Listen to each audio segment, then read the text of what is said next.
All right, everybody, welcome. Thanks for coming to I hope it's the first of many collaborations between student groups working on important things like posters and presentations. We have a great lineup today, and I guess we should get started. Tim, you're gonna go first, right? Mm-hmm. Okay. Thanks, Allie. And I really want to thank the student groups for getting together to do this today. It's really, this is an important topic. It's near and dear to the faculty's heart, and we really want to keep mentoring you folks. And I think we're definitely at a point right now where we have a lot of students that are interested in presenting and doing posters. They're just not sure how to get started. So, we're trying to speak to you guys on an individual basis, but also in a group form like this is great. And we're recording it as well for playback later. So, and I apologize about my voice. We're going to hope it just holds out. So it is what it is.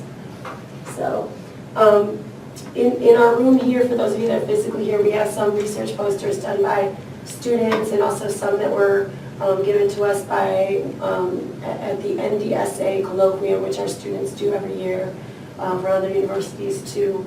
And so I think we'll take some stills of that and put it at the end of the video or something so people can see. And I've got some links at the end of my presentation that include some PowerPoint templates you can use for research posters. So if you don't get a chance to grab those links, just email me and I'll be happy to send you a presentation and you can look at those, okay? Okay, let's get started. Just for the record, I'm not happy with this mouse. Jeez. Okay. Sometimes we have to kind of start at ground zero to explain to people why it's important for you to present and to get involved in the profession.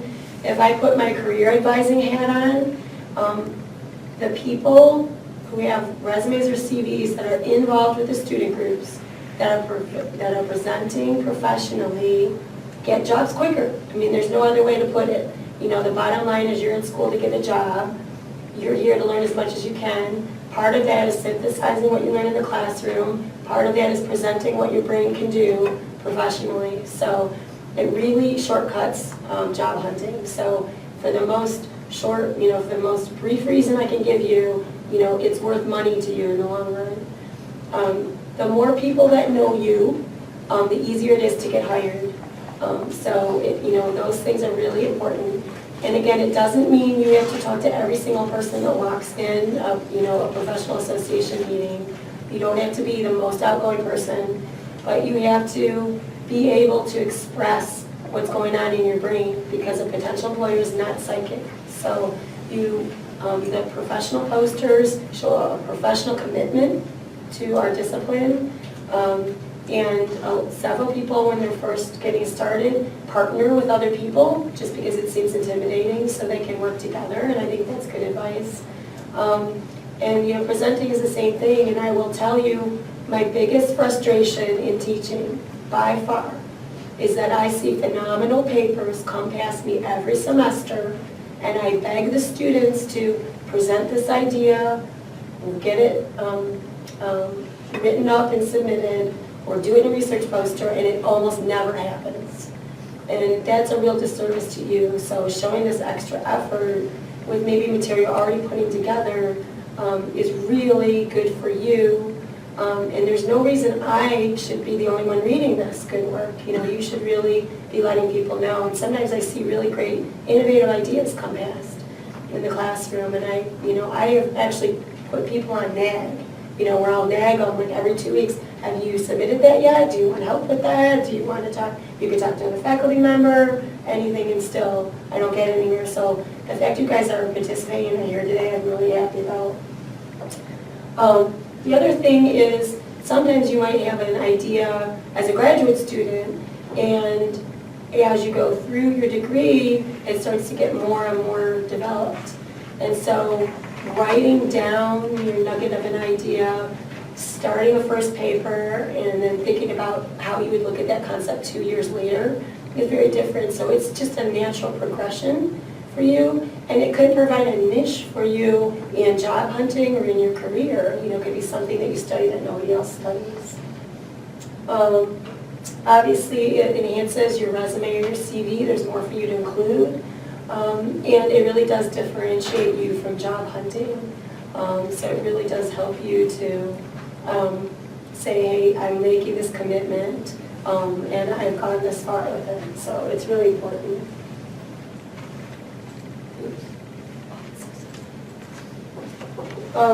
I just grabbed Society of American Archivists call. This is from a few years ago, but what they look for in posters. And it's very specific, so you've got to look at that, really just follow the directions, pick out what you have that makes sense. Usually there's a contact person, or you can write one down in the committee list on the professional lists website. And ask them if you have questions for clarification. Tell them you're a graduate student, you're not sure about something. The one great thing about this profession is we're very into mentoring, and we're pretty friendly. So you're not going to get your head bit off for asking for a clarification question. Okay. Sometimes with SIA, they also ask specifically for student chapters to do their own poster. So you can have a lot of people working on it together. And one of the things I will say is I went through the last moment to SIA, there wasn't one poster from our school. And I thought that was horrible. I was really embarrassed because I see the good work you guys do, but nobody had done anything. And that's a shame. Here's the ALA call for posters. So again, they usually ask you to put things into an abstract. So in a concise way, say this is what I'm going to tackle. So you don't have to have your poster done. You just have to have a developed research idea of something you want to share. And if you look around the room, one of the things that's most important is that it's a visual form, right? So visualizing data is going to be really important for bringing people in. It can't just be all text, okay? Choosing a topic, obviously, I would say choose something you're comfortable with, but on the other hand, it's also good to choose something that you want to be comfortable with, right? That you're not yet, that you want to venture into. For the NDSA colloquium that our students put on, in the past, I know I had some students say, I really want to know about video game preservation and what's going on in the field. And they said, well, maybe next year. And I said, well, what do you know about it? And they said, nothing. And I said, well, you have 3 months. So she partnered with somebody else. They went and did a literature search on everything and all the projects they could find on video game preservation. And they put together a really nice poster. So really their work was just a literature search. It wasn't that they went out and did their survey. It was just, this is what's going on. So it's a real quick synopsis for somebody to eyeball it and say, oh, this is what's going on in the field. And it's almost like a pathfinder, to use an old term. But it's really helpful for people, and it can engage you in really interesting conversations when they put the posters out at the conference. People are going to walk by and say, oh, I did a paper on that, and I cited that source, or oh, I did a paper on that, and I didn't know about that project. Or so you start to make connections in the profession with other people that are interested in the same things you're interested in. Think about interesting discussions from class. I know from an archive standpoint, our literature is very weak in hard research. We have lots of case studies, and this comes up constantly in my classes. And I keep looking at my students and saying, fix it. We need to fix it. So think about holes you see in class discussions, holes in professional research that you haven't been able to find, and think about being the person that fills that hole. Definitely, the student groups are here to support you. Mentoring, a lot of our faculty want to help you get your material out there. A lot of our faculty are well published and well thought of and can give you ideas and suggestions. One of the things Dr. Holly has done, and he recently retired, but he would ask students that wrote really excellent papers if they wanted to be published and they wanted to work on it, he would work on it with them. But he would make himself co-author because he would heavily edit to get you to get to that point where it was publishable. So I thought that was a great avenue for him to help you really get in that form for a research paper, to understand how that's really written, and get that boost from someone who's established in the field. So maybe a faculty member might want to do that with you if you have a really good idea. Usually, like I said, they require the abstract, follow directions. It's just like grant writing. People say grant writing is so hard, and I just feel like I'm saying, follow the directions. Definitely let other people review it. You might be clear in your head, but let some other colleagues look at it, look at a faculty member, have a faculty member look at it. If you're working in the field, have somebody at work look at it. And we just make sure it's clear to other people, not just you. That'll make you feel more confident when you submit it as well. Confirm your receipt too. Things happen sometimes. They might be overwhelmed with submissions, etc. But in a professional way, I would follow up and just make sure that they got it. And the most important thing is you could be turned down, but you want to learn from that experience. So ask them why. What could you have done to make it better? And that alone will be worth it for you, even if you don't get in this round. You want to kind of storyboard the content, which you see that from some of the examples in the room, to try to figure out. So you want to gather your research and then kind of storyboard out what it is you want to say. A poster, a lot of them are, say, 36 by 42 inches, 36 by 40 inches. That's a lot of space. We use usually fairly small fonts because we're trying to cram a lot onto there. But even then, it's not a lot of space. And so you're going to make some hard calls on how to put that information together. And I'm noticing more and more people are putting QR codes on their posters and saying for additional information. That way, if somebody grabs it, and I do this all the time, I'll grab a QR code at a conference to look at it later. I've got all their contact information, I've got additional information that couldn't fit on the poster, and I've got the poster. So I think that's a really good idea. I'd like to see that if there's room. A lot of printers out there will even put PowerPoint templates up for posters, and then they'll print them for you. That makes it easier, so there's a lot of good templates out there as well. And getting them printed is not that bad. I think, especially if you go in with a partner, I mean, you're looking at maybe $70 to get it printed around there, depending on who you go with. So I'm not saying it's cheap, but it's not maybe as expensive as you might perceive if you're going to a printer. And some universities that have printers in-house, I don't know if we have anything here. I know U of M did. They had places where students could take their material to get printed. But I'm not sure if there's anything at Wayne. But we do have, the FedEx office, Keiko's office on campus. Right. In the dean's office, there may be something. Oh, really? System, but I'm not sure what the availability is. Okay. But Well, we could ask. Yeah. I'll follow up so we know. I think that'd be good to know.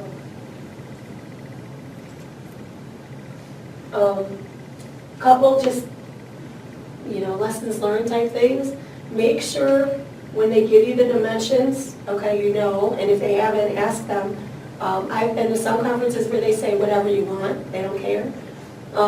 However, do I need it mounted? So this one over here in the green in the back, for those of you here, is mounted on a board, support board, so I can just slap it up on an easel. However, hard to carry on a plane, right? So you need to either ship it there ahead of time if you have to travel a distance, or you bring it rolled up in a tube, and you get a board there. You have to buy a board at an office supply store while you're there, and pin it to it, or clip it or clamp it.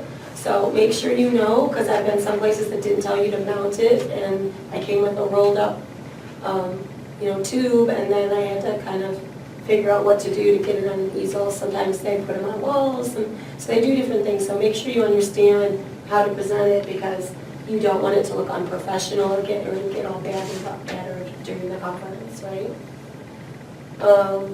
Definitely stand by your poster. You should have some generic business cards with your contact information. You might want to say graduate student, Wayne State, expected graduation date, your contact information. A lot of times people have flyers or small versions of the poster as a handout, or a different form of a handout, or even a couple. I would grab some resumes too and things. And I would follow up with anyone that gives you their card that wants to discuss it, because again, that's why you're there, to connect with professionals. And I grabbed some quotes from some of our past students that have done posters. So this is Courtney Whitmore, who is now Young, I think, Courtney Young. But she was one of our officers in the NDSA, and she, I believe, did the video gaming poster. And, you know, she really offered, you know, a nice quote about that, about what she did. Aubrey is also one of our former officers, you know, emphasized it's a visual product for sure. Roxanne, who's still a current student here, she did one with Aubrey, a research poster with Aubrey also, and she said that it really helped her to sort of congeal, that's a good use of the term, but to gel with what she wanted to research and where she wanted her specific uniqueness needed to be in the profession. So it really helped her to formulate that. So do I have, before I go on, I just have a little bit on presenting, but do I have any questions on the research posters at all? Any questions? And please feel free to look at the examples we have. Most of these are up at the school. And like I said, we'll get some pictures to put up for those online. Okay. Presenting, and one thing I really want to remind you guys is, yes, you're students, but you're graduate students. You have something to say. And I think a lot of times students are a little nervous about presenting because they think, wow, I'm looking at the docket of who presented last year, and most of these people had 10, 15, 20 years experience. What would I have to say? But you're studying new things in the field, you're looking at innovations in your classroom. A lot of you are using some innovative technologies, and a lot of you have life experience from other careers, so I really feel strongly that you have a lot to say, and you should feel comfortable stepping forward and offering something. So look at, you know, other associations too. That might be regional, that might be statewide, that might be national or even international. We've had students do all of those. And well, first year I took students to NDSA to present. It was standing room only for our students, and they couldn't believe it. But it was a really good, worthwhile presentation. They were comparing several different types of digital content systems and how hard it is to install them and execute them and how to set them up. And this is something that an average library or archive doesn't have a lot of time to do, to compare those. And there wasn't a lot out there about how much time it took to really install something and get it working properly. And so it was a very useful presentation, and that is something that was really helpful to everybody. The students took the time over the summer to do this work, and then they presented it, and it was really good, and that's something that you guys can do. We have a lab here, you have a lot of faculty giving you innovative projects, so you definitely have that at your fingertips. There's probably one or two papers by the time you graduate that you're really, really proud of. So think about why you're proud of those, and if it's an area you want to continue to study and pursue. One of the things I encourage people to is look at other professional associations that maybe aren't our mainstream too. That might be of interest.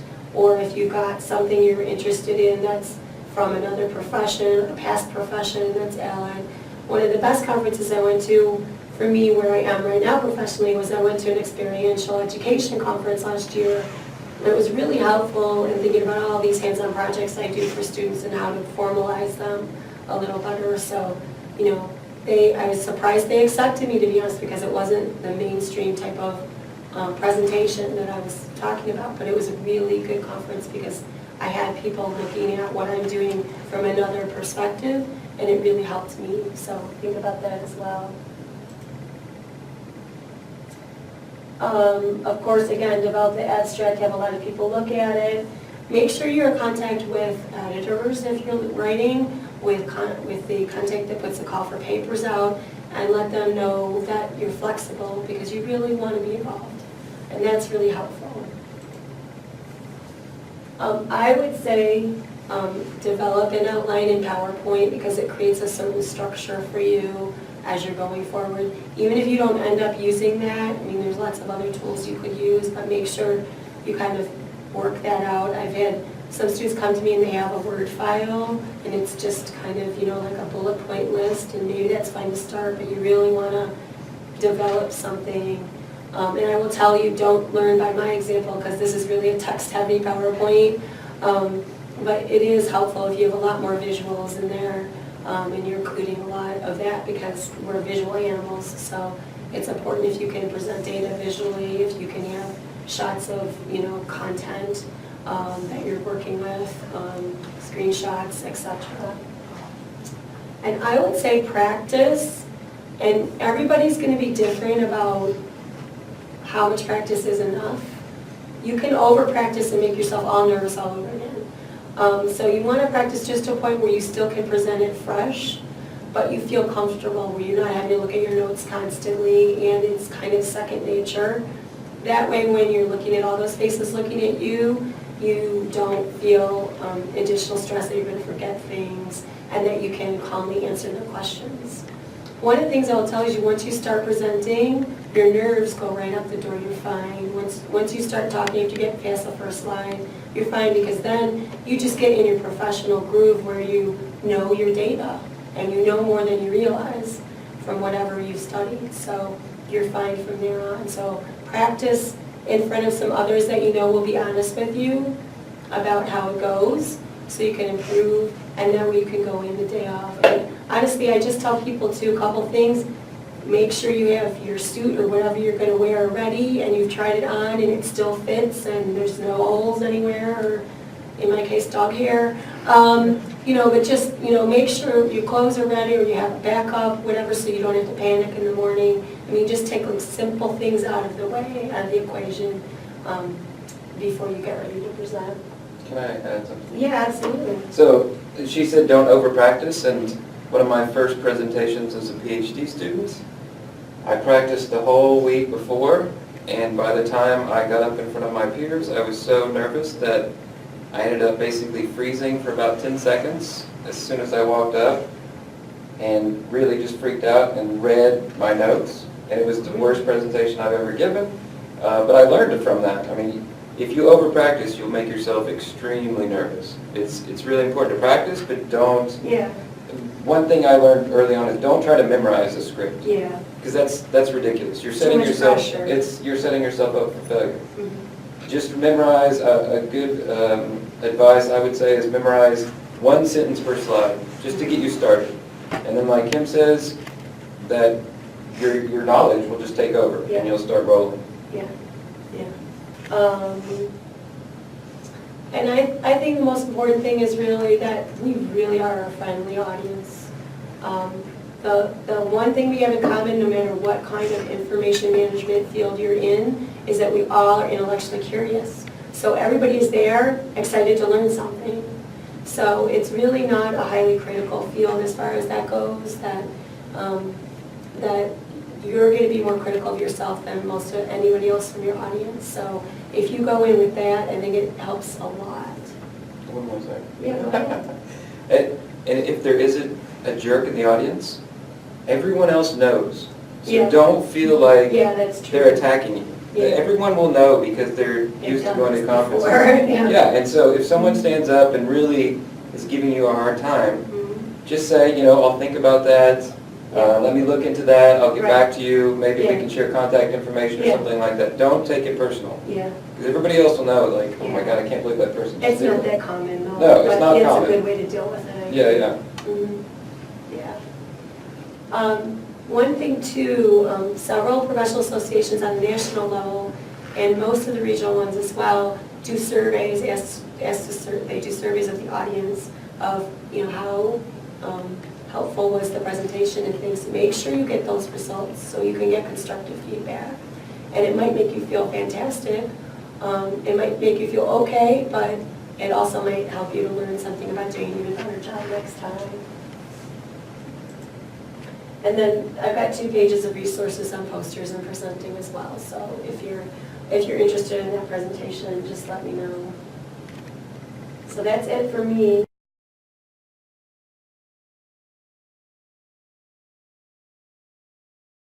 For those of you online, my name is Tim Bowman. I'm the newest assistant professor here at Wayne State University. I got my PhD in 2015 from Indiana University in Bloomington.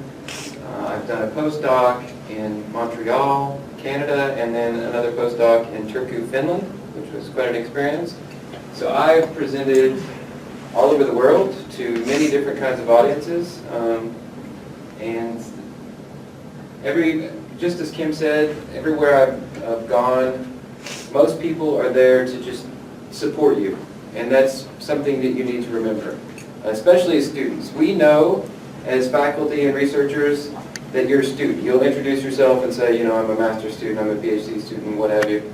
And we know how it goes because we've all been there. So we're there to support you in the audience. And I said, you know, as I said, sometimes someone could be a jerk, especially if you're presenting on something that they feel very passionate about and they think that you didn't cite them. They might get upset about that. But again, just be honest. Just say, you know, I haven't come across that article or those methods or that theory.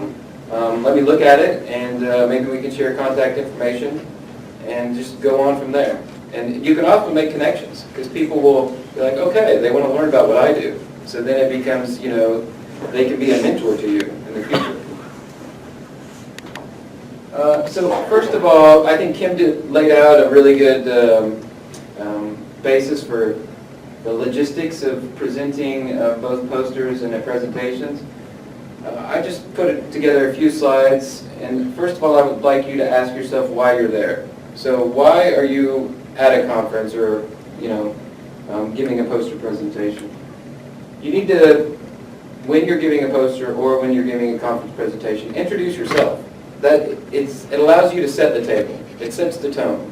You know, I'm a student, I'm from Wayne State University, I'm studying this, and then you go into your presentation. And that allows you to get rid of your nerves, because that's something you really can't mess up. You know who you are. And it sets the table for everyone else for their expectations. In this kind of business, it's an information game. That's the way I look at it. You're trying to provide the information that most represents what you're doing. Another thing you need to remember, which I didn't really actually put on the slides, is that they don't know what you're going to say. Always remember this, because if you feel like you've gone off the reservation, you've gone off script, they don't know. Just keep going and get yourself back on topic. There's no script that everyone's reading saying, oh my gosh, they didn't say this next line. They don't know what you're going to say. So just remember that when you're presenting. It helps you, at least it helps me, be a lot more calm, because I realize that there's no script set in stone. If you're introduced by someone else before you go on, sometimes you don't realize that you're going to be introduced by, say, a panel member, and you have that quick introduction ready. It can throw you off. So just say yes, thank you for being here. I'm glad you've come to this presentation, and then set on. Just remember that, because it can throw you off. It's happened to me before. I'm all ready to say, yes, I'm Tim Bowman, I'm from Wayne State University, and they've already done that. And you know, it still allows you to set the tone by saying, well, welcome, thank you for being here. And then remember who you're speaking to. So for research, conference venues, do some research of your own. Think about who the audience is going to be. Is it going to be people who are very knowledgeable about your subject, or is it going to be more of a mixed group of people where it's a large conference like ACES, which has hundreds of people attend and many parallel conference proceedings going on at the same time. So you need to know your audience, because that will help you determine what you want to say during either your poster or a conference presentation. If it's a more general audience, you can skip the details. You can talk more at a macro level, a high level, go over what you want to go over and tell your story. If it's someone who are experts in your area, then you might want to concentrate on the methodology, the theories that you've borrowed from, etc. Because they may ask you those questions, because they are experts. And then what does the audience really need to know? You need to think about this. And I find it the easiest, for me at least, to prepare my presentation or even my poster as a story. What do I want to tell them? How do I treat my research? So I'm the principal character, of course, and then I need to know what my motivation was. how did I get into this research? What interested me about this? I can throw a couple lines in there at the beginning of my presentation or when I'm describing my poster and say, you know, this is what led me to this. And that kind of sets the table for everyone. And then briefly explain the questions you have. So this was my interest, and this led me to these questions. It seems very simple when you say it, but a lot of times people leave these things out.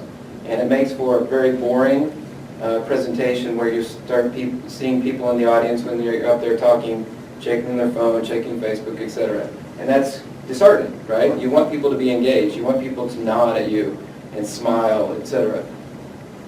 And then, did you answer the question? You don't always have to answer the questions you came up with. The research, we allow research to be published that fails, basically. So, you know, I was interested in this. These were my questions, but I didn't find this. Maybe I found something else. Maybe I need to use different methodology, different theories to look at what I've already collected. But it didn't work out this time. That's fine. Especially, you know, as we're coming up through academia as students. It's fine to have a project that fails, in essence. And you can think of your story, is it a mystery? Are you trying to solve some unknown questions? Is it a crime story? Did some factor influence something that you're looking at and you want to try to figure out why? Is it something that's uncharted territory? Nobody's looked at this before. I'm the first person to look at this. If you set it up like that, it makes life much easier to describe it to an audience. And the audience members then know what to expect. They all know what a mystery story is, a crime story, or an uncharted territory story. And that allows you to have this narration that allows you to flow through your presentation. And then, of course, practice, as we said, but don't over-practice. Don't freak yourself out like I did. And technology is great, right? We all have cell phones now. We all have laptops. We all have access to facilities such as Wayne State or your local library, where you can go in and record yourself. And that's great. Sometimes the best, or the most harsh critic is yourself. So record yourself presenting, watch it through, and see, you know, what you think. Ask friends, colleagues, as Kim said. All these student groups are great avenues to explore for preparing a poster presentation or a conference presentation. Send your presentation to your advisor or your professor who you're working with or who have worked with, someone that you respect, someone who's given you good feedback before. That always helps. And if you're too long, remove anything that's not helping you tell that story that we talked about. It's all about the narrative. You want people to follow you through. And then for me, something I'm passionate about so let me step back. Before I got my PhD, I was a web developer for 7 years and studied design. So design is very important to me, but it's also important to everyone else. As Kim said, we learn visually oftentimes, especially if you're presenting a poster or giving a PowerPoint presentation. People are attracted to graphics. So think about the way you organize your information. Use white space. Don't be afraid to have a pause. Even when you're presenting. A lot of people who are, so there's a good example for you. Those of you online will put pictures of these examples up, but there's a poster that's titled Detroit Music Oral History. And it utilizes quite a bit of white space. But your eye is drawn to it, and it looks really clean, it looks easy to read, and it looks like something you could pick up quick. During these poster presentations, if you've been to a conference before, they're quick. They'll have 50 to 100 posters out in a large area, and people will just walk through. And if your poster attracts their eye, they'll come over and stop and talk to you. If your poster is all text, it doesn't do anything for anybody, unless it's their area of interest, they're going to skip it. They're going to go walk right by you. I've had experience with that. I've changed the way I've designed posters throughout my career. I have a poster up in the room that I gave a couple years ago, and I've completely changed the way I give presentations. This was, for those of you online, I'm sorry that you can't see it. Again, we'll put examples up, but it's titled Terms and Sentiments May Apply. First of all, it's a catchy title, if I do say so myself. And second of all, I'm not using enough white space here. but I'm trying to make use of white space, and I'm using almost all imagery. I have a big table of text at the bottom, which I regret doing after I created the poster, but for the most part, it's visual. And that requires me to be there to explain what's happening with questions. That's what we do in poster presentations. Oftentimes during conferences, they'll leave the posters up. So what I do, and Kim mentioned the QR code, which you could do, but I also will come to a poster presentation with handouts. So when I leave, I'll just put the handouts next to my poster. And that allows me to provide additional information about what they're saying. And that really helps. There's some handouts I created also to give, and I'll put them online for everyone. A poster that is similar to one you see, but one I actually won an award with. Designed similarly. It's something that stands out. Everyone else in the conference where these occurred had basic, like, textual posters, which are great, which are fun. I'm not saying that's bad, like the one on the green. Lots of text, a few graphics, but when they see mine, it pops because it's unlike anything they've seen before. And don't be afraid to do that. Don't be afraid to stand out. If you're happy and proud of what you've done, make it pop. I mean, that's what we do on the web. I mean, if you go to a website, you know that if it doesn't attract your attention within 5 seconds, you're gone. You're moving to the next website. It's the same with a poster. It's the same with PowerPoint presentation. This one is not very exciting because I created it more for informal, but I often create PowerPoint presentations that are, I try to be much different than everyone else. But again, you have to be confident with that and, you know, think about what you're doing. So that's my quick presentation, but I also wanted to show you my dissertation presentation just quickly. Since I'm relatively new, I just defended my PhD in 2015. I wanted to show you. So my PhD was almost 300 pages long. So that's a lot of material that you have to present in 40 minutes. So what you have to do is create a presentation that goes over that content, but is, you know, within 50 slides. And I'm not going to go through all the slides, but I just want to show you. So I used iconography quite a bit to try to lead them through the narrative. And I designed it more like a website than a PowerPoint presentation. So I talk about my narrative. So what brought me to this question? For me, it was scholars tweeting and getting in trouble for their tweets. So I have examples. So I show them the examples and make sure when you're showing things like this that it's high quality. Because you never know how this is going to show up on a screen. So you want to make sure they can read it because this is important.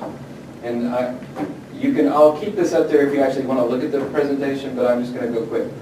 I have one transition. Now, some people fall in love with these transitions. Don't do that because it becomes ridiculous after a while, right? If everything slides and explodes, people don't look at you as being professional. If you use one or two, then that's fine. It's something that's really important to what you're trying to do. Then I have some graphs. Again, make sure that they're very legible, that you can read them. Small amount of text. Iconography. So try to represent, if you're going to use a picture, make sure it represents what you're talking about. So I say literature gap, and there's a gap. So mind the gap. Everyone's familiar with that saying from England. Again, I'm doing the narration. So I'm describing, okay, this is the next section. And then here, I'm starting to talk about theory. And I could talk about, so this is from a book written in 1959 that's 300 pages long. I've condensed all this theory into one graphic. Now, while I'm presenting, I'm describing it, but I also represented them visually so that the people in the audience who may not be experts in this area can kind of understand what's happening while I'm describing it. Again, a whole other theory, 400 pages long, this book that I try to condense into one graphic. Same thing here. A theory condensed into one graphic. Now, again, you're going to be describing what these things are about, what all the things on the screen mean, but make sure if you have, say I have those boxes, context, social roles, and experience, make sure if you have something on the screen, especially in this kind of format, you have to address it. Because if you don't, someone in the audience will say, well, why didn't you, what is that for? Go back to this slide, what does that mean? So make sure if you put something on the screen, address it. If you're not going to address it, don't put it on the screen. That will just save you from questions. Research questions are important for any project, so make them front and center, and then describe them. Again, the narration, we're talking, then we start presenting data. I have data in my projects. Make sure when you present data that it's legible. A lot of people don't like to use pie charts. That's fine. In this case, it worked because it was a simple yes/no question. But if I have bar charts, make sure everything's legible, all the text is there, and if someone in the audience asks you about some sort of statistical measure, make sure you have it on the screen, but you don't need to address it. But it's there. If someone asks, you can go back to the slide and say, yeah, the p-value was 0.0005, so it was fine. Same thing, very legible. This gets a little bit too much, but again, I wanted to show all the information, so I highlighted one so it stands out. These are things you can do, these little tricks. Go through. Things that are really important for me, I would only have one chart on the screen. So if this was really important to my research, make this pop. Don't have multiple charts. Go through, findings. Again, like minimal text, graphics that make sense, and then do your describing. Again, when you have a table with data, oftentimes it's going to be small. So if you want to describe it, make it really big, but put it there if it basically emphasizes a graphic that you have on it. And then you can come back if someone asks you a specific question. So that's basically it. I mean, you can see it's all consistent too. Everything's consistent. The color scheme, the way I use the icons, everything's consistent. Again, if there's specific tweaks that I'm talking about, I make them front and center. Here, with the dissertation, with any kind of research, when you try to summarize everything, again, I do it visually. So I'm saying I'm bringing all those different theories together to create this framework that I can look at social media environments. And you kind of, without even seeing the presentation, you can kind of get that, like based on what you've seen through the presentation. So make sure things like that make sense as you're creating presentations. And then always, I like to have a thank you slide. I always have a thank you slide. It helps. It allows you to end. It tells the audience you're done as well, instead of kind of stumbling toward the end. You come to the slide, you can say, okay, take a deep breath, thank you, now questions. Another hint for conference presentations, if you feel like part of that narration, you've told your story, but you can kind of envision some questions, have extra slides. So I have like a slide after thank you. You don't have to ever go to it, but have extra slides in case someone asks you that specific question that you're kind of expecting. That's a really good hint. So that's my presentation. Thank you. And do you have any questions? Anyone online? What do you use to create a lot of your visuals, the charts that you're talking about? Excel, mostly. Mm-hmm. And there are so many tutorials online about actually making Excel graphics pop. Lots of things you don't know about that you can do with Excel graphics, especially if you're going to be creating a presentation and you have an Excel spreadsheet that has your data, say, link them together so when you make changes in Excel, they'll be changed in PowerPoint. There are ways to do that. You can obviously customize all the fonts, move things around. When I created those bar charts, I had to move the values for each bar to make sure they're visually appealing and people could read them. So play around and actually prepare yourself that this will take some time if you want to do it correctly. but you do, because you want to be professional, you want to provide the audience with the information that you're trying to get across.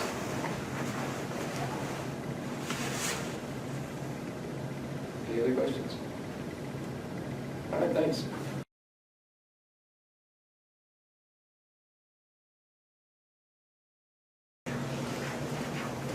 I'm also the president of the Metro Detroit Archivists League, or METAL, which is a professional organization here in Southeast Michigan. And I'm here to talk to you about making a conference proposal. Kim touched upon a lot of these points already, but I think hopefully I can reinforce some of the points she made. Conferences are really great events to go to.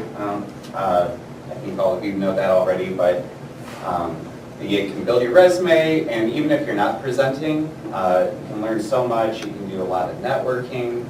I feel like the conferences I've gone to were really helpful in helping me get a full-time position in the field. And I guess what I want to talk to you about is a broad overview of what it takes to come up with an idea and then make a proposal. The first step is coming up with that special idea for a presentation. Kind of like what Kim was saying earlier, you see people who are presenting, they have 20 years of experience, they've been president of SAA or something, and you think, well, why should I be presenting here? And the truth is, oftentimes, people in your positions, you're the ones doing the actual work. Mark here works with me at the Ruther. He just started, but very soon he's going to be a processing machine, and he's going to know a ton about processing and has a lot of insights. Allie here also works with me at the Ruther as a page, but also doing other work, and I'm sure you have a lot of insights into multitasking while grabbing boxes, digitizing, doing research at the same time. And these are great insights that I think people really want to know about, and grad students have a lot to offer to the field. Also, a lot of presentations want to hear from, a lot of conferences want to hear from grad students, and they, reserve a special block of presentations for grad student presentations. So the first step is, draw inspiration from what you're doing. Whether it's an internship, you have a job in archives, if you're really invested in your coursework, or you're a president or an officer at a student chapter for one of these professional organizations. If you're doing any of that, then chances are you have a really good idea for a presentation or a poster in you. So, kind of latch onto a concept that you think is interesting, has some sort of special insight, is technical in a certain way, or it's just kind of unique, and then talk about it with your colleagues. Bounce ideas off them. Meet up after class, go to professional organizational meetings, talk with your faculty about it, and try to develop it over time, and then turn it into a strong central idea. And then from there, kind of expand upon it. And once you do have an idea, do some research in the field, see if anybody else has presented on that topic already.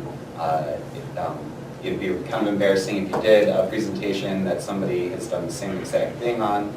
And also, you just want to know what the conversation is on that topic. So once you have a good idea, it's important to develop a strong concept and a cohesive presentation.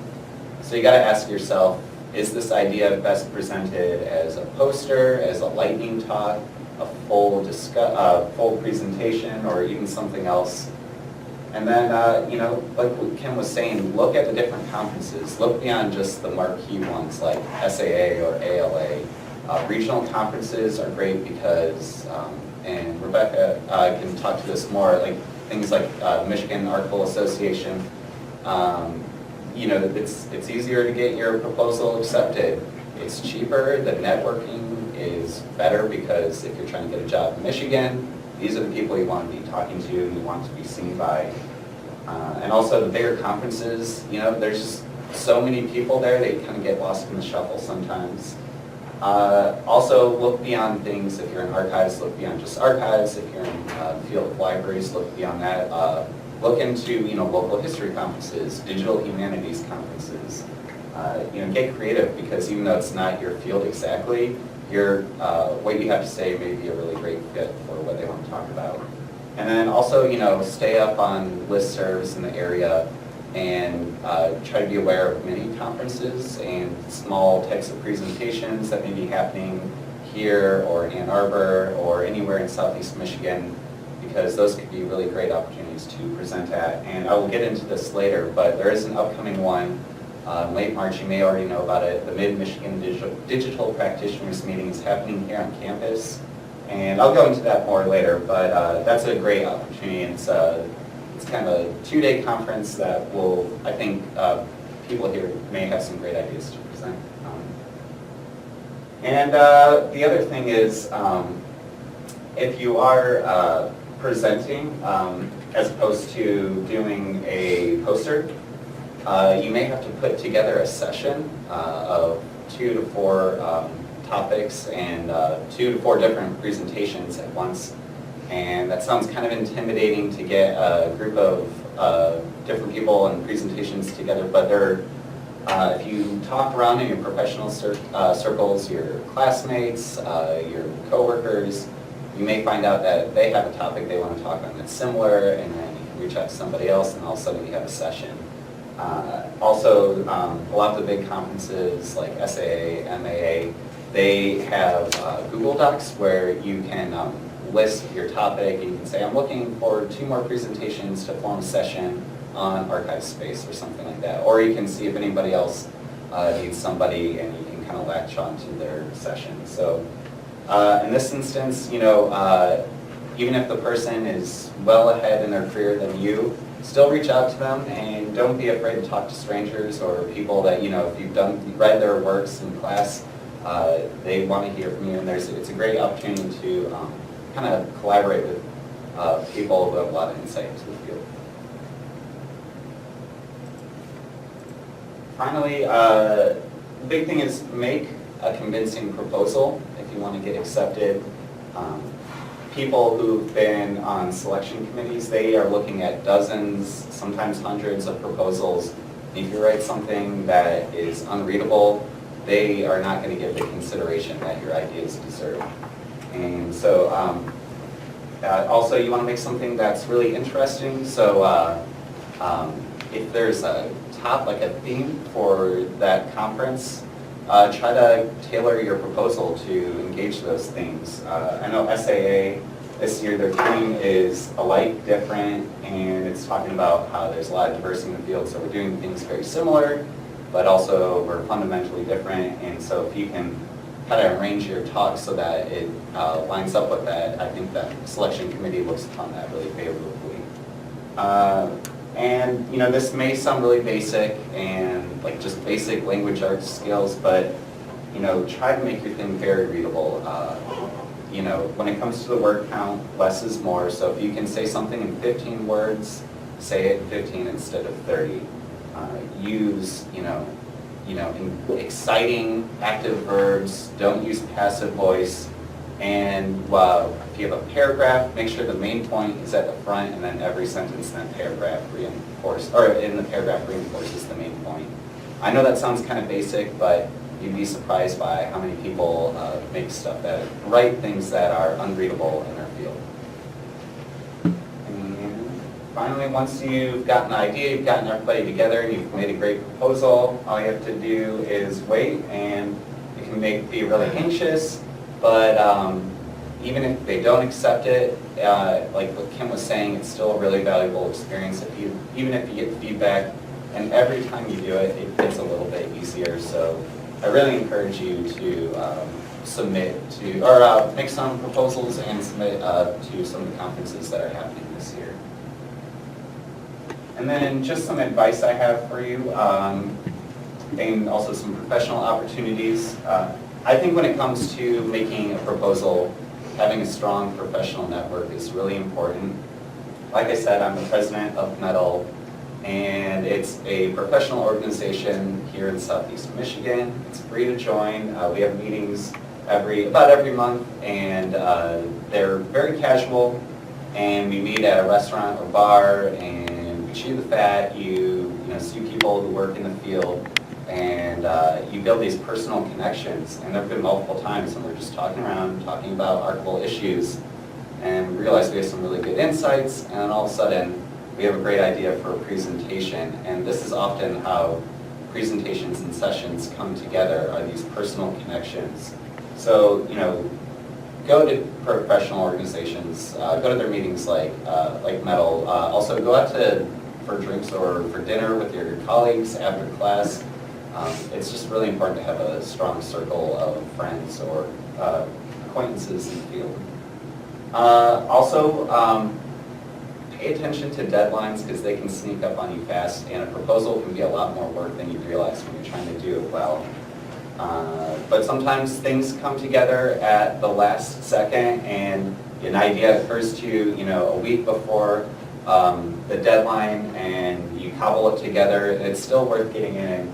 And on that note, Mid-Michigan Digital Practitioners, that meeting I was talking about, the deadline was this past Friday, but I talked to them, and if anybody here has a poster that they've already made or a poster idea that they're interested in, if you get the submission in by, I think they said Monday, they'll still consider it.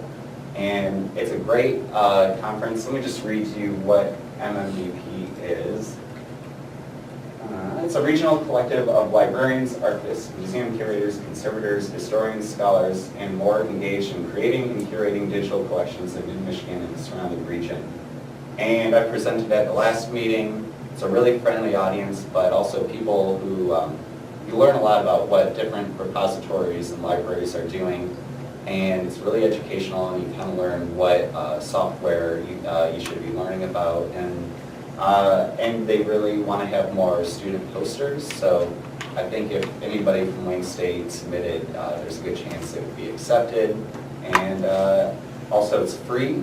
The second day, there's a free lunch. It's actually a free lunch, and yeah, it's going to be at the undergrad library, so I encourage everybody to go. And on an unrelated note, when there are events, this is something I've really felt strongly about since I was in grad school. Your program and also the programs in the area and different archives, a lot of them have events, and a lot of them are free because they know archivists don't have a lot of money. And when you're a student, your job is to learn, and I know everybody is busy, but if you have the time, go to these professional events because they're really beneficial. So that's my presentation, and if anybody has any questions, I'd be happy to answer them. I have a comment. Not so much as a question as a comment. So one of the great things that Metal has provided in the past and may do so again in the future is a symposium. Do you want to talk a little bit about that? Thank you for bringing that up. I got lost in the bottom of my notes here.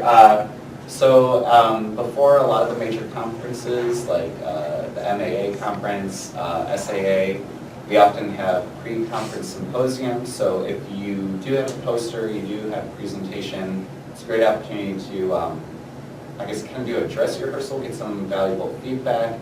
And then also if you can't make it to the conference, but you still want to get a taste of what people are talking about, it's a great opportunity just to enrich yourself. So thank you for bringing that up. Yeah, it's true. We also do, I've been working with the SAA student chapter here the past couple of years to do resume and cover letter workshops, and I think we're going to do mock interviews, job interviews also. So yeah, I have the website. We only have a Facebook page as our website, but I recommend everybody go there and join the page and stay in touch. So, yeah, that's it. Thank you.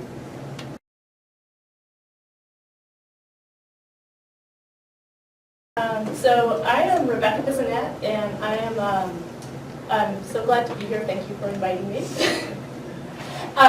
And I am the Oral History Project Archivist at the Walter Reuther Library here at Wayne State. And I'm also the president of Michigan Archival Association. And that's the main capacity I'll be talking to you today about. But I'll also talk a little bit about my work and background, then Michigan Archival Association as an organization, and then focusing on poster presentations. We have a poster session, and we encourage any and all submissions that you would like to do. So, Michigan Archival Association is a statewide organization of and for archivists and allied professionals, and we think of students, graduate students, as archives professionals. We offer education, training workshops, meetings, annual meetings, publications, annual scholarships, outreach and service opportunities. We were founded in 1958 and we are the oldest statewide archival association in the country. We have more than 100 members. It fluctuates between just about 100 up to 125, even 130, depending on what's going on, especially with the economy and the job situation in Michigan. And we are currently seeking more active engagement with students and new professionals. So I'm very glad to be here today to talk to this group in that regard.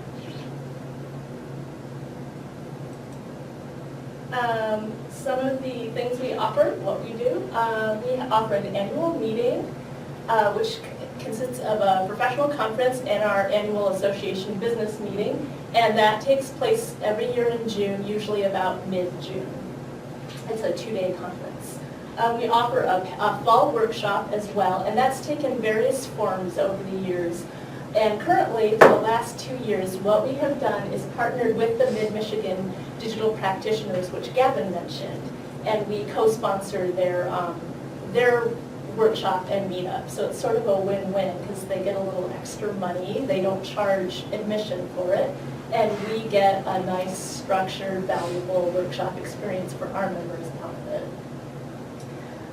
And that takes place in October.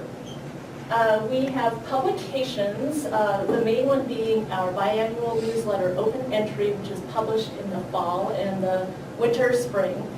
And we strongly encourage submissions for that. If you have questions about what kind of content we seek, you can talk to me or our editors about that. And we do other occasional publications, and right now they are very occasional.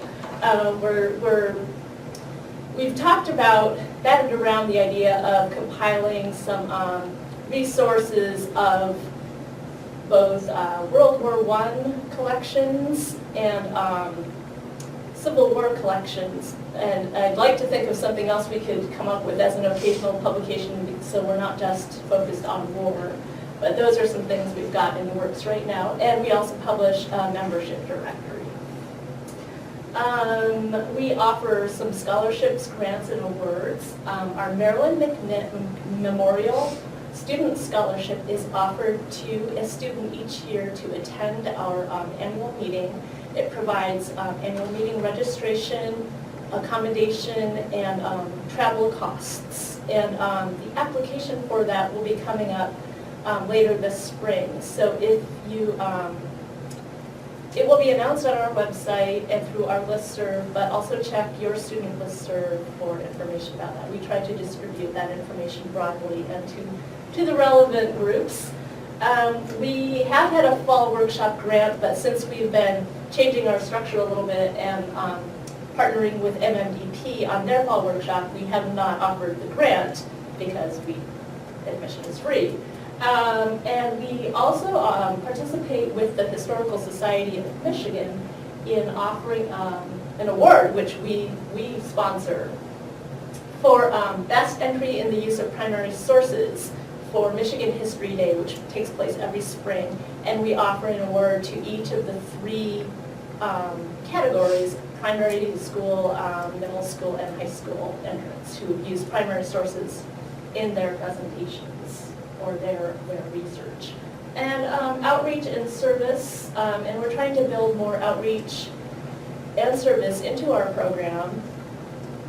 But currently we have an Adopt an Archive program, which we run in cooperation with the Michigan State Historical Records Advisory Board, where we try to match up people or institutions who are willing and able to assist other institutions or projects, either through resources or expertise.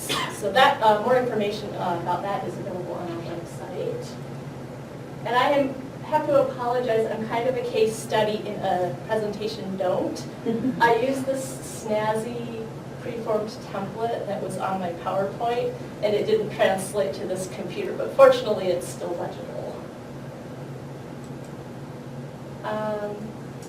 So our annual meeting this year is in Traverse City, June 15th and 16th, and there is a pre-conference workshop on June 14th that will be about grant writing. Our program committee and other MAA board and committee members are scrambling as we speak to finalize the program, which will then be distributed very soon, and give a little bit more detail about it. We try to keep costs reasonable. There is a fee to attend, but we do feed you lunch each day included in that. And it typically ranges between about 70 to 85 or so dollars for students, which is quite reasonable compared to other conferences. It depends on the venue and other factors. So going more into the details of posters, I'll talk about what we look for in a poster. We have had a poster session this will be our 3rd year this year, and we are refining it as we go. It's open to anybody, but we do especially encourage submissions from students and new professionals. And our criteria are pretty open and pretty broad. Without belittling MAAs and organization, we have a low barrier to entry, so it's a great way to get your feet wet in terms of presenting and in both sessions and posters. So we're looking at summaries of your research and your projects, your work, and especially as it has relevance to archivists, institutions, and focusing on Michigan collections if more possible. Some things about the formatting and logistics that I can echo what everyone else has discussed so far. Be there, that's really important for you. You're there partly to network, so if you're there, you can network. And you can also explain some things that might not be evident from the poster itself. Definitely create your poster with an eye to visual or graphic appeal for the reasons that have been mentioned. I wouldn't,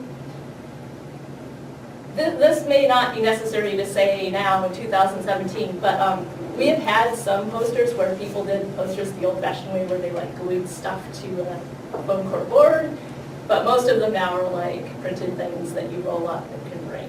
So I still see them that way. Oh, okay. I did my first poster that way. And we provide easels and foam core, so if you just have a paper and a tube, that's great. We really prefer, well, we require you to be present, if at all possible, for our poster session. And if you can be present beyond the session, that's great too. Sometimes there's just not enough time to get to all the posters in the room, or people have other commitments and responsibilities. And then if you can't be there, if you can leave your poster there, we can try to make sure it gets back to you if you need that. But it's great to make sure everybody gets exposed to it, or if they didn't get a chance to go into detail with it, they can come back to look at it. And some of the examples from past posters, I just copied and pasted some of the titles we've had before. So people have talked about emerging technologies, kind of tips and tricks, pro tips, looking at more topically based things like folklore and folksonomies that go with the folklore, oral history, which is this one right here behind me, things from MAAs executive leadership ourselves on things we've been doing. And one that didn't make it on here was retooling our annual meeting evaluation survey. There was a lot of member interest in that. So if you belong to an organization, and as I think Kim was mentioning, definitely keep that in mind, not just individual posters. Good old finding aids, they're an evergreen topic, and again, archive space more in the technology zone, and then kind of fun one-offs like things that other people might not have in their collections but might be interested in hearing about, like dental models. So those are some examples, but really I don't think we turn away anything unless you missed our deadline or our space was full. Depending on our site limitations, we may have room for only 10 posters, we may be able to accommodate 20, so those are the main variables for us. We want you to be there, to come to our conference and to share your work and experience, and to meet people there. Let's see where. Oh, and then one other point about poster sessions and just attending the conference in general. MAA is composed of a diverse mix of members. We have members from large research institutions here in Michigan and other colleges and universities, corporate archives, private archives even. There's a group of archivists who work for secret archives where they can't say who they're working for, but they get to attend our conference, which is pretty cool. And then a fair population of archivists who are at small shops where they're lone arrangers, or at historical societies. They may even be working on a volunteer basis. So all of these groups, and then students, I mean professionals too, really can benefit from talking to each other at these occasions. So our session program has already been set, and we're working on getting it to the printer, but our poster session is still a completely open book. We'll be issuing our formal call probably mid-March, and we'll be talking about it on our website and listserv, but also trying to target the student listservs. If you already have ideas and you want to get ahead of the game, you can contact our program co-chair, Caitlin Brenke, and there's her contact, but we also have this on our website, and just include your name, topic, and a brief description. I think she's working from the Google Docs, so something we might look into later is sharing this more widely. That would be a kind of cool collaborative tool. Our website is miarchivists.wordpress.com, so check us out there. And anything I glossed over too quickly or didn't talk about there, you could probably find there, including contact information if you're interested in becoming a member or going to the annual meeting or just want to know more about us.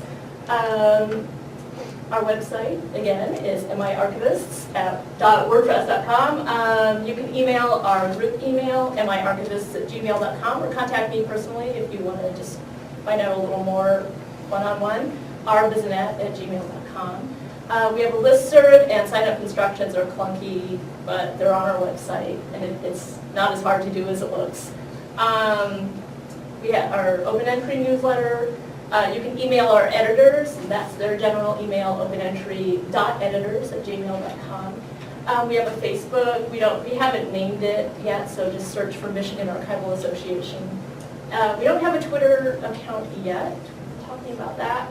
But we have 3 main tweeters from MAA, so me, Solicitor, Brill Will, Brian Wilson, who's our Communications Committee co-chair, and Christiane Vasquez-Garrett, TN_archivist, who is the other Communications Committee co-chair. So we're probably the most active tweeters of AA, but we know we like to tweet, and those are sort of our combination personal public accounts.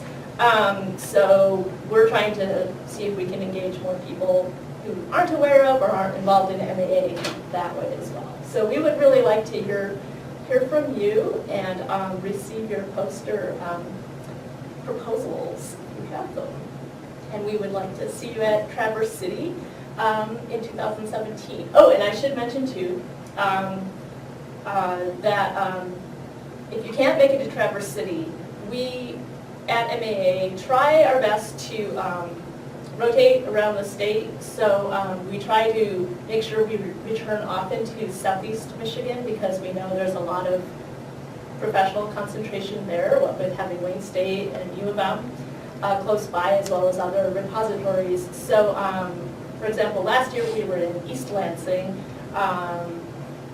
Next year we'll probably be kind of centrally located. So if you can't make it this year and you're still around next year, there might be easier. And if you have any questions, I can take them now, or I can wait till our panel discussion time. So thank you. Actually, Oh, yes. one point, is there a student rate for the conference? Yes, there is. There is a member early bird rate, there is a student rate, and there's a non-member rate. And the rates for this year's conference have not been set yet, but there is a noticeable discount for students and for membership. Yes. Student membership is $20 compared to our regular membership fee of $25. So it's good value for the money. Membership includes open entry, membership directory, and then discounted rates on our annual meeting. One more thing, is it too late to apply for the student scholarship? I don't believe so. I did not verify that before I came here, but I think you can still do it. Actually, what is it called again? Oh yes, thank you, Gavin. The Marilyn McNitt Memorial Student Scholarship. Marilyn McNitt was an archivist at the Bentley Historical Library, and she was absolutely dedicated to the profession. So she passed away a few years ago, and in her honor, her husband and daughters established this award so that students, which she always tried to engage and mentor, could get some professional development. Did I miss something? No, that's it. Okay, thank you. Yes? I noticed there's a student who was asking a question. She was wondering, she looked at the new member form on the website and noticed that it said to submit application by January 31st. Is it too late to join? It is never too late to join MAA. We try to get people to join as early as possible just to make our treasurer's job a little easier, but they can join right now and we would be very glad to have them. Thank you. Any other questions? All right, well, again, you can email me or email our group that goes to our whole board, and we're happy to continue the conversation electronically or in person. Thank you. So now we're open to the Q&A and discussion panel. So if anyone has any wide-ranging questions, we had 4 very wonderful speakers come to dedicate the time to talk to us. So now will be if you got a hankering question, now is a good time to ask. Online as well too. Not trying to ignore our online community.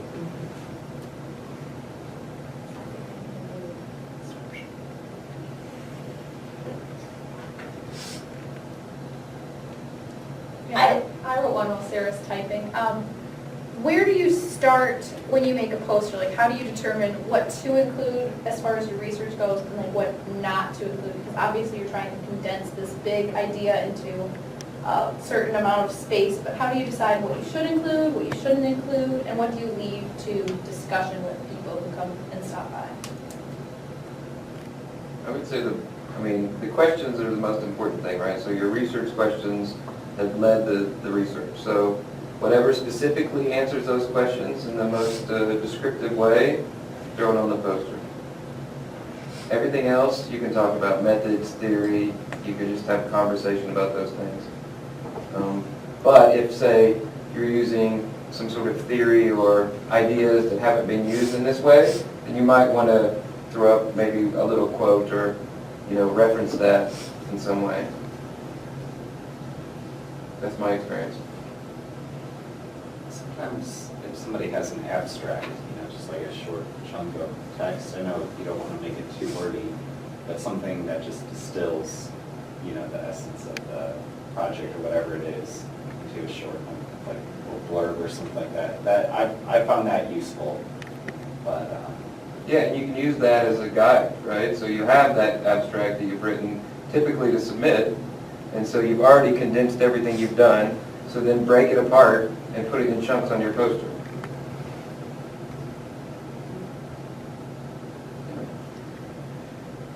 And like I said, you can have handouts as well, or a QR code that will point someone to more information.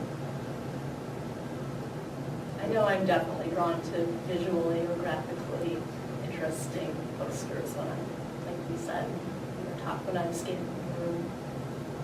Yeah, engineers.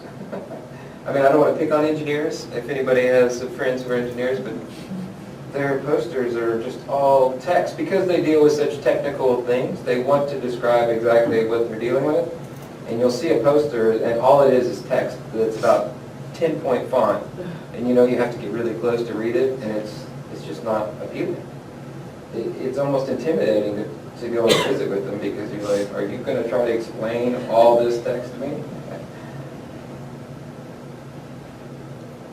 Alrighty, there's a student that asked, question Sarah asked, at what point in a student's time in school would you all recommend delving into this area? Into. Yeah, what area? Just presenting in general? Oh, as soon as possible. Yeah. Yeah, like actually, it was an exciting time. My first SAA, I was kind of the instigator of my friends being like, hey, let's go to SAA and see what's happening. And it was that year that I think there was just something in the zeitgeist where other students from other institutions were doing that. And they were actually the ones who agitated for a poster session. So, and now there is a poster session and there are other opportunities. So, and I think like Kim was saying, you're doing research and you're finding out the latest in other research. So now is the time.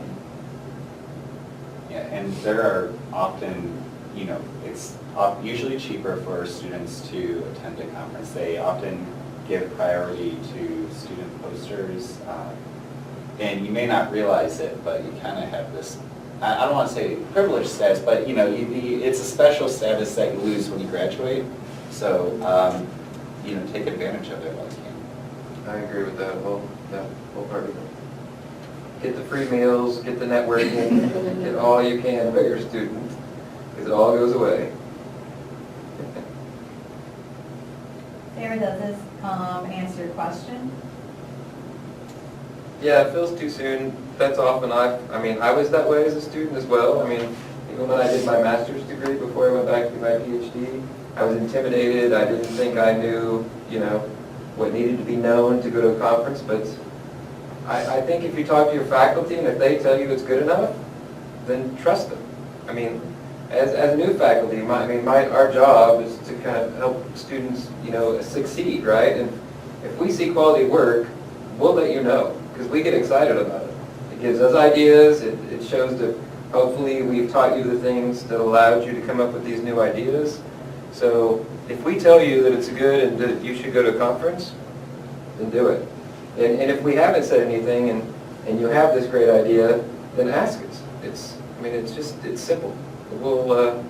We should respond. The program here is generally 2 years, right? Most people.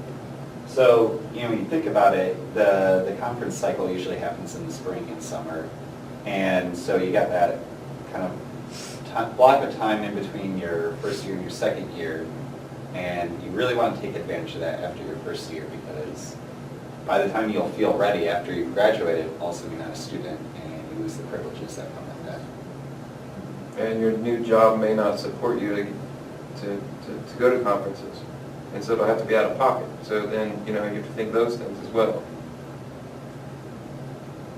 Just to go off with that question, maybe to elaborate more, because when you start off doing the MLS, there's all of the general courses, and so maybe that's what she's trying to get at. Should you wait till you start getting into electives that kind of focus more on if you are like public libraries or archives or information management, or I don't know, you've taught the organization of knowledge, like could you take a paper from that your first or your second semester at Wayne and like do something with that, or be looking, I guess, for outside projects while you're doing those general courses in literature and literature?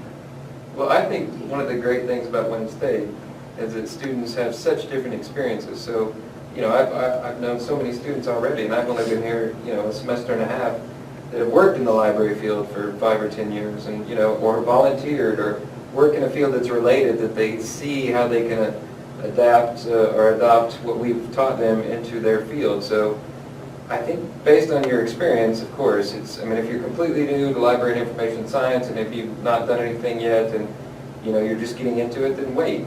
But while you're doing that, you can also volunteer. Oftentimes, conferences will allow you to volunteer, you get to go for free, you get to partake and see what's happening, but you end up just organizing people when they go to a panel or something. It's very easy. I did it my first year as a way to kind of get involved in the community, and then you're allowed to meet people. And again, it's all about networking. It's all about giving you guys a great job, right? So the opportunity to meet people in your field. So if you're not ready to present, then volunteer. That would be my advice. And I'd also say, talk to your, if you have an advisor or something like that, talk to them and say, I really want to present. Maybe they can help you tease out a good idea that you may have that you don't even realize it. That's what you're paying for. Yeah. And the other thing is, if you're in a student organization, especially if you're an officer, usually you have a slam dunk thing to turn into a poster. And so, yeah, just like, something about a project you did or something like that. So you may think you have nothing to say, but you do. Exactly.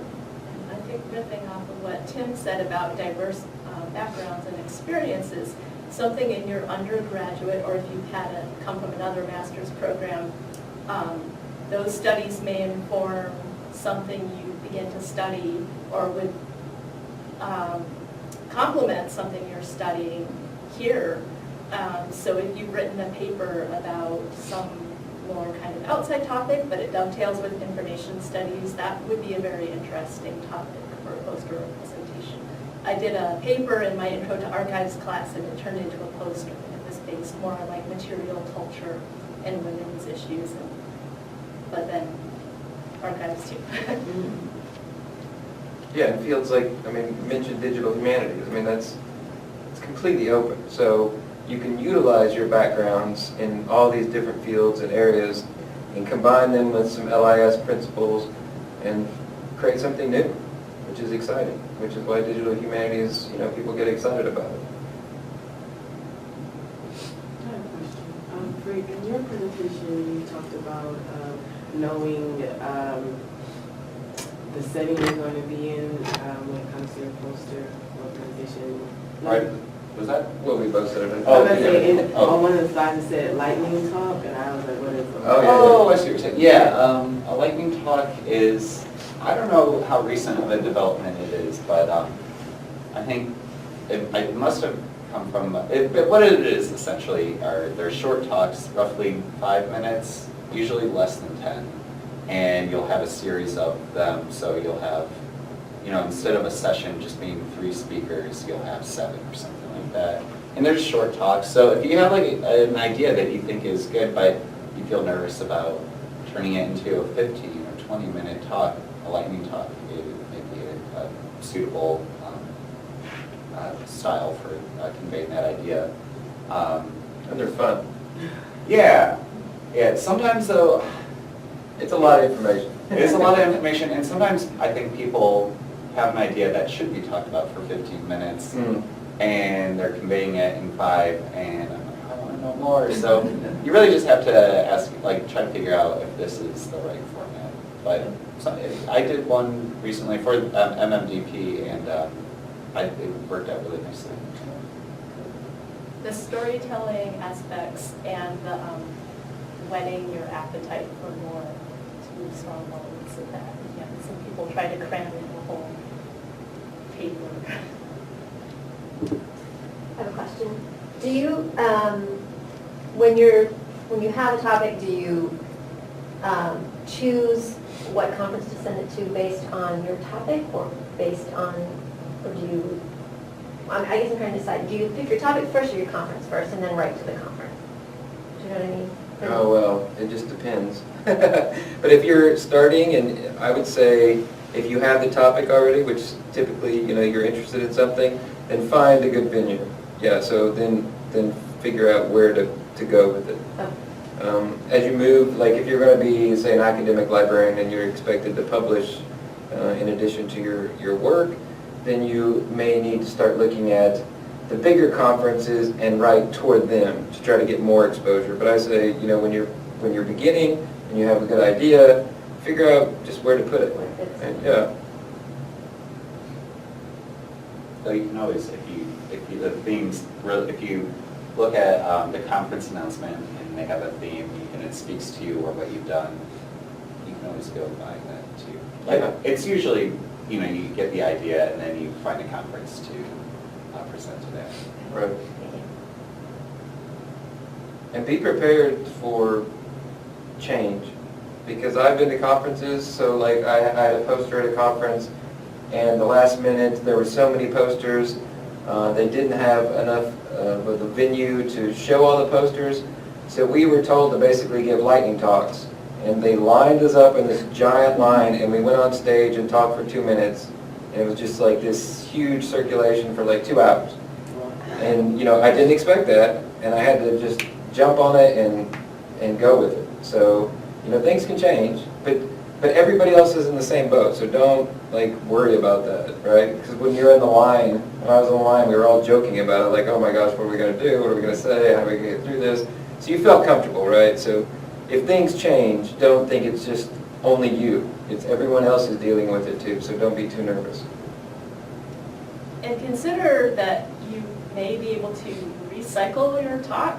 So if you just give a talk at a free local, less formal thing, that could be a great way to kind of refine and hone it for later for ALA or something. Yeah, definitely. Yeah, go for the non-peer review first, get a lot of feedback from your peers, and then submit it based on their evaluations.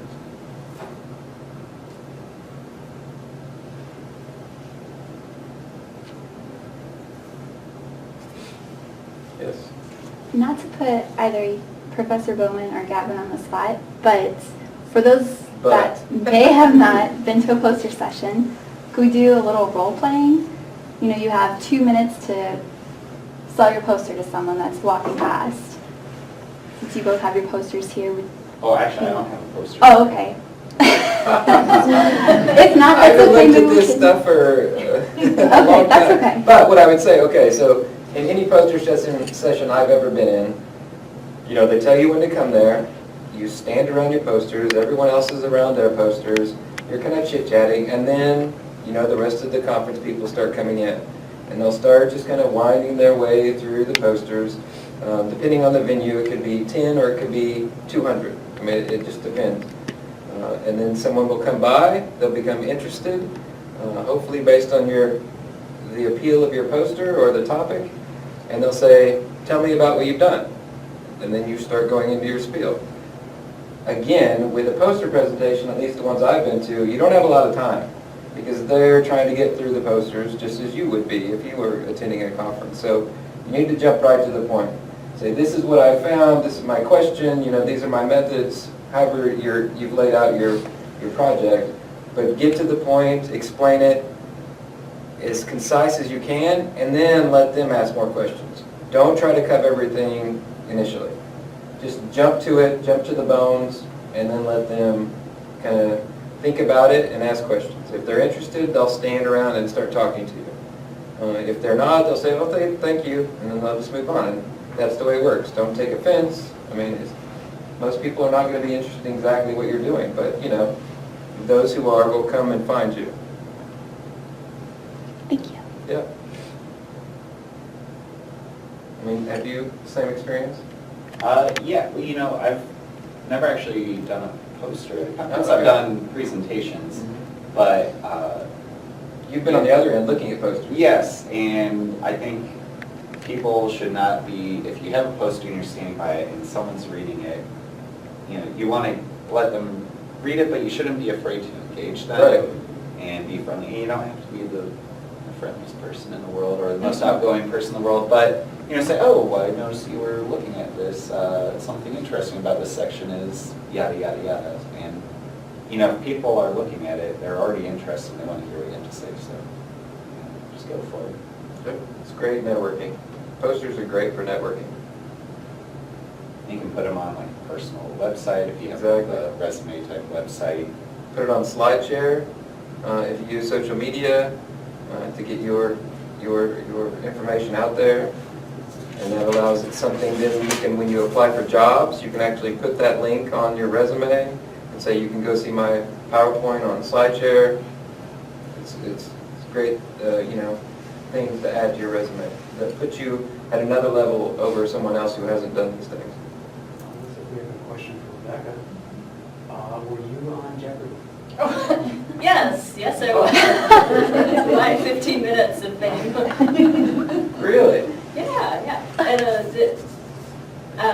there have been other archivists and librarians on there. It's kind of a great venue for people who accumulate a lot of useless trivia through their careers. So if you're interested, you should definitely do that too. Take the test. And see. Isn't there somebody, I don't want to give away, I don't know if that's aired yet. It hasn't aired yet, but Somebody from MAA was on Jeopardy, but I don't know what happened there. you're not allowed to say until it airs, but you can say when it airs. So one of my fellow board members is going to be on Jeopardy in March.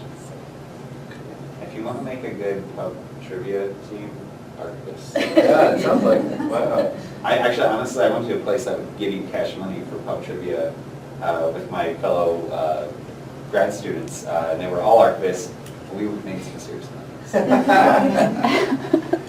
Better than a conference. Did you win?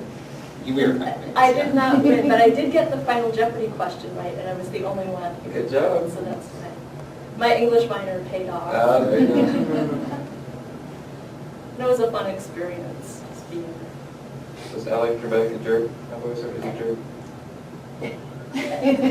So that's me. Hey, he might watch Just- this. Okay, just doing his job, next with the photos. okay.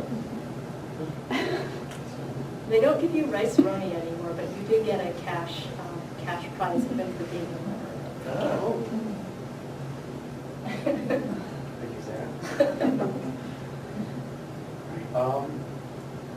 Did anybody have any last final questions we got before? It was right perfectly on time. It's almost 4 o'clock, so you guys just got a couple minutes if you want.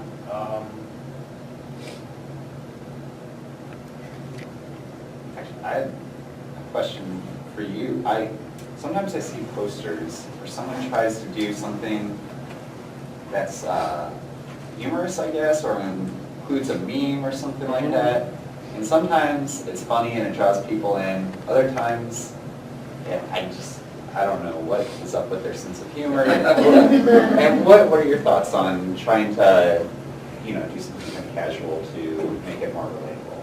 Well, okay, so I study altmetrics, which basically is looking at how science is talked about online, social media. So if people tweet about articles or put them on Facebook, we count those actions and try to see, if that's some sort of, indication of societal impact is what altmetrics is about. But if you go back to bibliometrics, which is just looking at academic research and and the citations of academic research, we find that humorous titles get cited more than non-humorous titles. So, and it's the same with alt metrics. Humorous titles get cited, but you have to know your audience, right? And that's what I would say with that. So, if I were going to present my alt metrics work at a smaller conference where basically I know everybody, I've already met everyone in my little niche of research, then I could easily throw out some funny stuff. I could even include swear words, which might, seem offensive in other areas. But if I were to go to a bigger conference, at least for me, would be like ASIST or ALA, I might not do that, just because I don't know how people are going to take that. It's about knowing your audience, for me. And I've seen people win with it and lose with it. Yeah. Even in conference presentations, not just posters, they try to put, on the final slide, they'll put some sort of funny image, and sometimes it works great, other times people are just like, oh, that was not very professional, So it just depends. Yeah. I have a question, kind of in the same vein. As a faculty member and mentors that have worked with students in the past, what's one trait that you like working with students and maybe like a pet peeve that you would prefer not to see? What do you mean working with like students on the Working job? with students, not on the job necessarily, but maybe partnering for these types of presentations or in the poster presentations? Students, they have just read all the literature, so they almost know the theory better than me in a way, and so I like that. Let's talk about working with students. I think really the toughest part is students' confidence for me. Like telling them that this is great, and they just don't believe it. And I think getting them over the hurdle of being confident is the most difficult. Sometimes it's not. Sometimes people are cocky and just ready and this is good and I know it and you said it was and they believe it and they go with it. And that's great. But other times, students are kind of, well, I don't know, all these people are going to be there.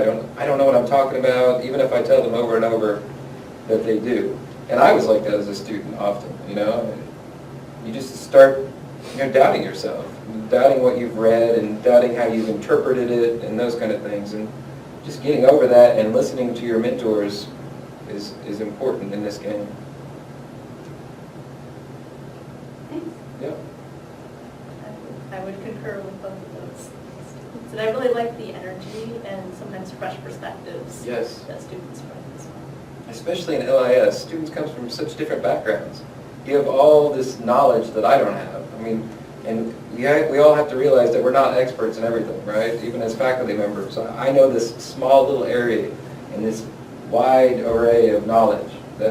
And I just know that. And you come from different backgrounds and various undergraduate degrees or other master's degrees, and you bring these new fresh perspectives, and it's exciting, and you're excited. And I really thrive off of that. All right, I guess this is it. Thank you all for Thank listening. you for coming and presenting.